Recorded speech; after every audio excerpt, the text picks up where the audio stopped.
फलटणमधील doctor तरुणी आत्महत्या प्रकरणातील मुख्य आरोपी पीएसआय गोपाल बदनेला पोलीस कोठडी सुनावण्यात आली आहे। 30 ऑक्टोबरपर्यंत बदनेची कोठडीत रवानगी करण्यात आली आहे। बदनेवर बलात्काराचे आरोप डॉक्टर तरुणीने केले। फलटणमधील महिला डॉक्टरच्या आत्महत्येवरून विरोधकांकडून रणजितसिंह नाईक निंबाळकर यांना घेरलं जाते। पण फलटण दौऱ्यावर असलेल्या मुख्यमंत्र्यांनी मात्र रणजितसिंह निंबाळकर यांना क्लीन चिट दिली आहे। रणजितसिंह, चिंता करू नका, आम्ही पूर्ण ताकदीने तुमच्या पाठीशी आहोत, असंही फडणवीस म्हणाले।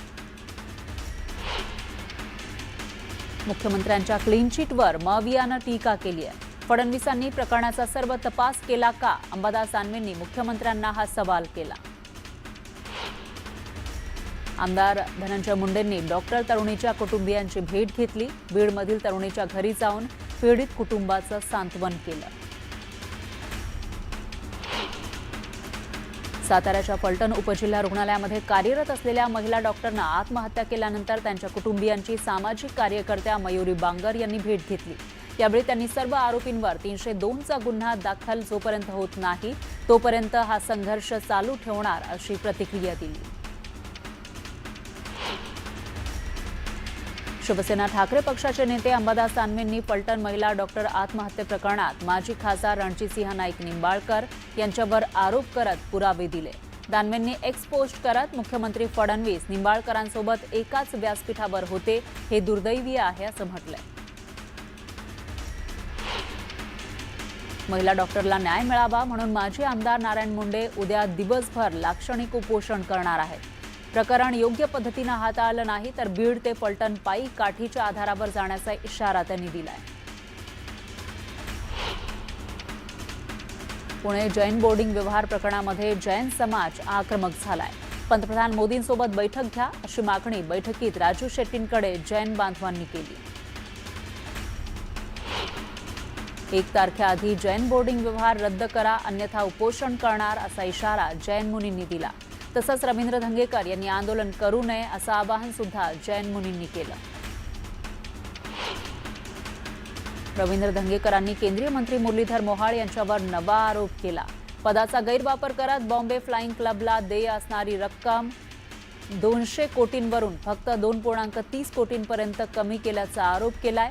तर हवाई उड्डाण विभागाचे तब्बल 197 कोटींचं नुकसान झाल्याचा दावा धंगेकरांनी केला। महायुतीमध्ये दंगा नको असं म्हणत उपमुख्यमंत्री शिंदेंनी रवींद्र धंगेकर यांना सबुरीचा सल्ला दिला। हा विषय 2 दिवसात संपेल असंही शिंदे म्हणाले। तर चुकीचं काम होत असेल तर मी बोलणारच असं म्हणत धंगेकरांनी आपली भूमिका स्पष्ट केली। आमदार रोहित पवारांनी एक्स पोस्ट करत सहकार मंत्री बाबासाहेब पाटलांवर हल्लाबोल केला। बाबासाहेब पाटील यांच्या जावयानं रमाकांत तांदळे या शिक्षकाच्या नावावर कर्ज काढून ते भरण्यास नकार दिल्यानं निवृत्त झालेल्या या शिक्षकानं आत्महत्येचा प्रयत्न केलाय। हे शिक्षक आज मृत्यूशी झुंज देत असतानाही पोलीस या प्रकरणाची दखल घेत नाहीयेत। पोलिसांनी या प्रकरणाची शहानिशा करून योग्य कारवाई करावी असं रोहित पवारांनी एक्स पोस्टमध्ये म्हटलंय। सोमवारी दादरच्या सूर्यवंशी हॉलमध्ये मनसेचा मेळावा होणार आहे। उत्तर मुंबईतील मेळाव्यानंतर मनसेचा शहर परिसरात मेळावा होतोय।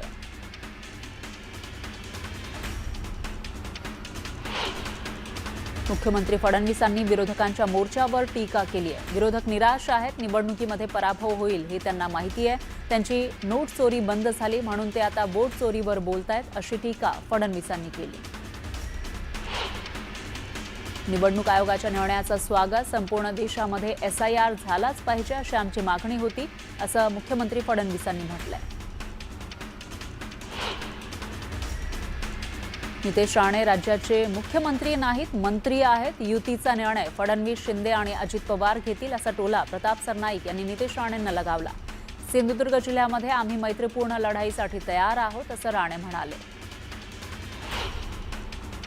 केंद्रीय गृहमंत्री अमित शहांच्या हस्ते मुंबईत महाराष्ट्र भाजपच्या प्रदेश मुख्यालयाचं उद्या भूमिपूजन होणार आहे। दिल्लीतील भाजप पक्ष मुख्यालयाच्या धर्तीवर चर्चगेट परिसरामध्ये भाजपचं नवं प्रदेश मुख्यालय बांधलं जाणार आहे। या भूमिपूजनला मुख्यमंत्री फडणवीस, प्रदेशाध्यक्ष रवींद्र चव्हाण यांच्यासह भाजपचे इतर महत्त्वाचे नेते उपस्थित असतील। क्रीडा आणि युवक कल्याण मंत्री माणिकराव कोकाटेंनी काँग्रेसवर जोरदार हल्लाबोल केला. काँग्रेसमध्ये प्रामाणिक कार्यकर्त्याला सोडून घराणेशाही चालते, यामुळे मी काँग्रेसमधून बाहेर पडलो आणि राष्ट्रवादीत आलो असं म्हणत मंत्री माणिकराव कोकाटेंनी काँग्रेसवर टीका केली. आगामी स्थानिक स्वराज्य संस्थांच्या निवडणुकीच्या पार्श्वभूमीवर कराडमध्ये नगरपालिकेचे निवडणुका लढवणाऱ्या इच्छुकांमध्ये पोस्टर वॉर रंगला.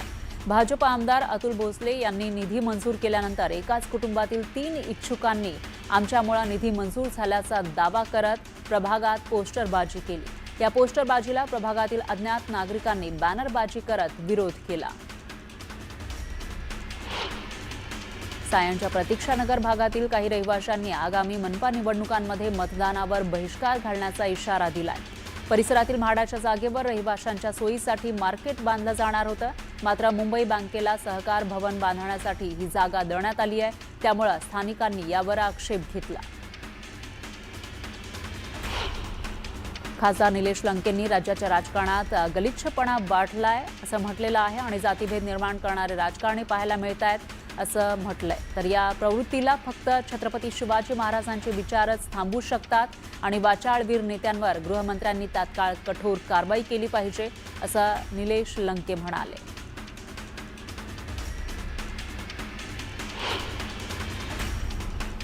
यानंतर बातमी आहे अमरावतीमधून आमदार रवी राणा यांनी काँग्रेसच्या नेत्या यशोमती ठाकूर यांना डिवचलंय. आमदार रवी राणांनी काँग्रेसच्या नेत्या यशोमती ठाकूर यांच्या निवासस्थानी दिवाळीचा किराणा पाठवला, त्यामुळे यशोमती ठाकूर आक्रमक झाल्या. मी पराभूत झाली, जिंकली, मला काही फरक पडत नाही, मी पक्ष बदलत नाही, सरड्यासारखे रंग बदलत नाही, औकातीत रहा अशी टीका ठाकूर यांनी केली.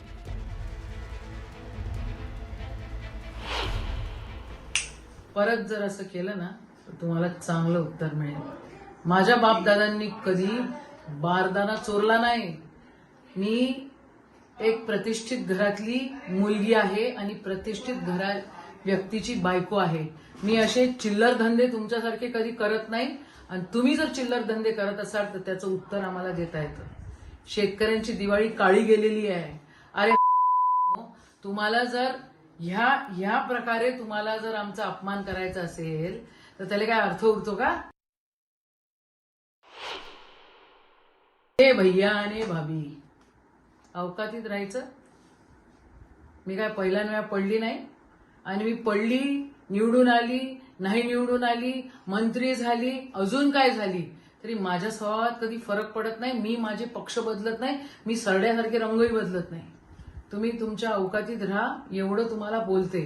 आणि परत पुन्हा कधी ही अशी भानगड जर केली तुम्ही तर तुम्हाला असं उत्तर देईन ना की मग याद राखा. पाहूयात पुढची बातमी.